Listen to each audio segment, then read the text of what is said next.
Hi friends, welcome to Lalitha's kitchen. இன்றைக்கி நம்ம பார்க்க போகிற ரெசிபி என்னென்னா ராகி கப் கேக் ரெசிபி.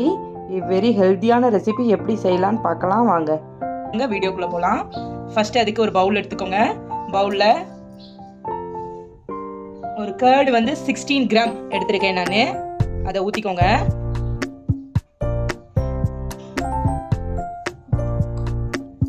அது கூடயே ஹெல்த்தியான ப்ரௌன் சுகர் 16 கிராம் எடுத்திருக்கேன். அதையும் சேர்த்துக்கோங்க. சேர்த்துட்டு ஒரு விஸ்க் வச்சு நல்லா கலந்து விடுங்க.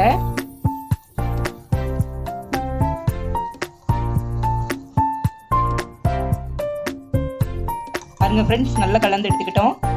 அது கூடயே வெஜிடபிள் ஆயில் ஒரு 30 ml எடுத்துக்கலாம்.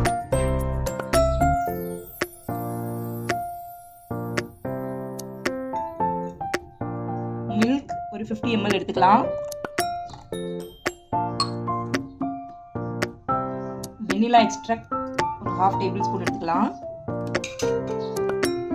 நல்லா பீட் பண்ணி எடுத்துக்கோங்க ஒரு விஸ்க் வச்சு. இப்போ நம்ம ஒரு ஜலிப்பு எடுத்துக்கலாம். அதில் ஃபஸ்ட்டு ராகி ஃப்ளோர் ஒரு 70 கிராம் எடுத்து வச்சுக்கேன். அதை போட்டுக்கலாம். இது கூடயே ஒரு 30 கிராம் வீட் ஃப்ளவர் எடுத்து வச்சுக்கேன். அதையும் போட்டுக்கலாம். அப்புறம் ஒரு 10 கிராம் கோகோ பவுடர் எடுத்து வச்சுக்கேன். அதையும் போட்டுக்கலாம்.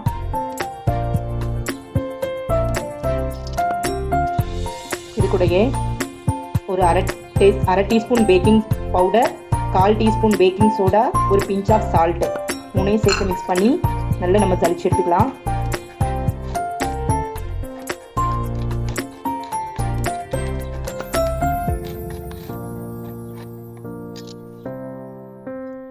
ஒரு 1/4 டீஸ்பூன் வினிகர் எடுத்துருக்கேன். நீங்கள் வினிகருக்கு பதிலாக லெமன் ஜூஸ் கூட எடுத்துக்கலாம்.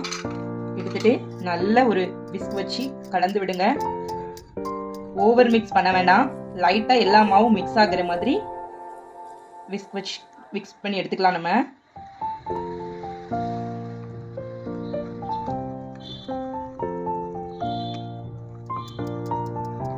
இது சிறியவங்கலேருந்து பெரியவங்க வரைக்கும் எல்லாருமே சாப்பிடலாம். ரொம்ப ஹெல்த்தியான ஸ்நாக் ரெசிபி தான். ராகி உடம்புக்கு ரொம்ப நல்லது. எல்லாருமே சாப்பிடலாம். குட்டீஸ் சாப்பிடலாம், பெரியவங்க சாப்பிடலாம். சுகர் பேஷண்ட்ஸ் கூட எடுத்துக்கலாம். ஏன்னா நம்ம இதில் சுகர் பவுடர் யூஸ் பண்ணல, ஜாகரி தான் யூஸ் பண்ணியிருக்கோம். ராகியும் சுகர் பேஷண்ட்ஸ்க்கு ரொம்ப நல்லது. அதனால எல்லாருமே சாப்பிட்ற மாதிரி தான் ஹெல்த்தியான ரெசிபி தான் இது. இப்போ நம்மளோட பேட்டர் ரெடி ஆயிடுச்சு கைஸ். எப்படி இருக்குன்னு பாருங்க. இதுதான் கரெக்டான கன்சிஸ்டன்சி. இதை நம்ம கப் கேக் மோல்டுக்கு மாற்றிக்கலாம். பாருங்க ஃப்ரெண்ட்ஸ், நான் மோல்டை ரெடி பண்ணி வச்சுருக்கேன். இதுக்குள்ளே நம்ம பேட்டரை ஊற்றிக்கலாம். இது வைக்கிற மாதிரி பேட்டர் என்கிட்ட இல்லை. அதனால் நான் அந்த பேப்பர் கப் இருக்குல்ல, டீ குடிக்கிற கப்பு, அந்த கப் எடுத்து அதுக்குள்ளே கப் கேக் பேப்பரை வச்சு ஊற்ற போகிறோம். இப்போ நம்ம பேட்டர் இதுக்குள்ளே சேர்த்துக்கலாம்.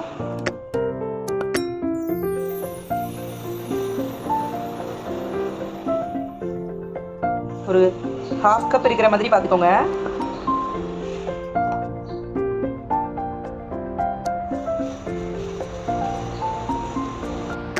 பாருங்க ஃப்ரெண்ட்ஸ், நான் மோல்டில் தனி எடுத்து வச்சுக்கிட்டேன். நம்மளுக்கு இந்த ரெடி பண்ண பேட்டருக்கு 6 கப் கேக்ஸ் கிடச்சிருக்கு. இது 1/4 kg பேட்டர். 1/4 kgக்கு ரெடி பண்ணது 6 கப்புக்கு வந்திருக்கு. இதை நம்ம பேனில் வச்சுக்கலாம். பேனை இப்போ நான் 10 மினிட்ஸ் ப்ரீஹீட் பண்ணியிருக்கேன் காய்ஸ். ப்ரீஹீட் பண்ண பேனுக்குள்ளே நம்ம ரெடி பண்ணி வச்ச மோல்டை வச்சுக்கலாம். பார்த்து வைக்கணும். பேன் ஓவர் ஹீட்டாக இருக்கும், சுற்றும். பாருங்க கைஸ், ப்ரீஹீட் பண்ண பேனுக்குள்ளே நம்ம செஞ்சு வச்சுருக்க மோல்டை உள்ளே வச்சிட்டோம். இப்போது ஒரு 20 மினிட்ஸ் பேக் ஆகட்டும். 20 மினிட்ஸ் கழிச்சு எப்படி பேக் ஆகிருக்குன்னு நான் உங்களுக்கு காமிக்கிறேன். பாருங்கள் ஃப்ரெண்ட்ஸ், நம்ம கப் கேக் எவ்வளோ அழகாக வந்திருக்குன்னு பாருங்கள். சூப்பராக வந்திருக்கு. நல்ல ஸ்பான்ச்சியாக இருக்குது. பாருங்கள் ஃப்ரெண்ட்ஸ், நல்லா கேக் ஒட்டாமல் வந்திருக்கு பாருங்கள். அழகாக இருக்குது கேக்கு, சூப்பராக இருக்குது.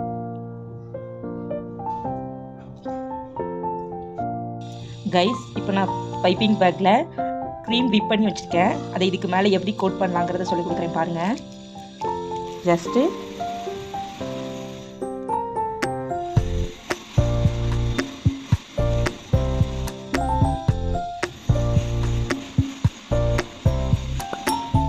அவ்வளோதான் கைஸ், இவ்வளோ சூப்பராக வந்திருக்குன்னு பாருங்கள். நம்ம கேக்கு செம்ம ஸ்பான்ச்சியாக இருக்குது.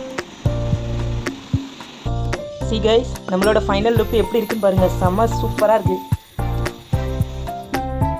வாவ், அழகாக இருக்குது. எப்படி இருக்குன்னு பாருங்கள். க்ரீம் கோட் பண்ணியிருக்கேன். க்ரீம் கோட் பண்ணிவிட்டு அதுக்கு மேலே அந்த ஸ்ப்ரிங்கிள்ஸ் இருக்குல்ல, ஸ்மால் ஸ்ப்ரிங்கிள்ஸ், அதை நான் லைட்டாக தூவி விட்டுருக்கேன். எப்படி இருக்குன்னு நீங்களே பாருங்கள். சூப்பராக இருக்குது கைஸ். இதே மாதிரி நீங்களும் வீட்டில் ட்ரை பண்ணி பாருங்கள். கப் கேக் எப்படி இருக்குன்னு கமெண்ட் பண்ணுங்கள். இந்த வீடியோ உங்களுக்கு பிடிச்சிருந்துச்சுன்னா நம்ம சேனலை லைக் பண்ணி ஷேர் பண்ணி சப்ஸ்கிரைப் பண்ணுங்கள் கைஸ். Thank you guys.